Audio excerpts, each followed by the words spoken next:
ఏ ఉద్యోగం పోవడం వల్ల, ఏ వివాహం విఫలం కావడం వల్ల, ఏ జీవితంలో తగిలిన దెబ్బ వల్ల జీవితం దెబ్బతిందని నువ్వు అనుకుంటున్నావో అక్కడి నుంచే నీ జీవితం మరో మలుపు తిరగబోతోంది మిత్రమా. వెయిటింగ్. ఈ రకంగా ఆలోచించండి. మీరు వివాహంలో కానీ, విద్యలో కానీ, ఉద్యోగంలో కానీ ఎక్కడ ఏ రకంగా దెబ్బతిన్నా ఇంకో మార్గం ఉందన్నమాట. అందుకే ఇది పోయింది నాకు. అది వచ్చే యోగం ఉంది, అందుకే ఇది పోయింది. కానీ మనకి ఆపద అని ఏదనుకుంటావు అదే సంపద అవుతుందండి. సోచ్తా ఏ ఉద్యోగం పోవడం వల్ల, ఏ వివాహం విఫలం కావడం వల్ల, ఏ జీవితంలో తగిలిన దెబ్బ వల్ల జీవితం దెబ్బతిందని నువ్వు అనుకుంటున్నావో అక్కడి నుంచే నీ జీవితం మరో మలుపు తిరగబోతోంది మిత్రమా. వెయిటింగ్.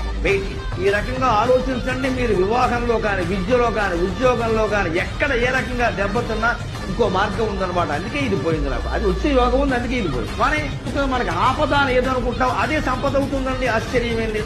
అలాగే ఇంకోటి ఆలోచించండి. తిరిగిపోయింది నెత్తుడు మరకల మార్గం, తెరిచి ఉన్నది ముత్యాల మార్గం.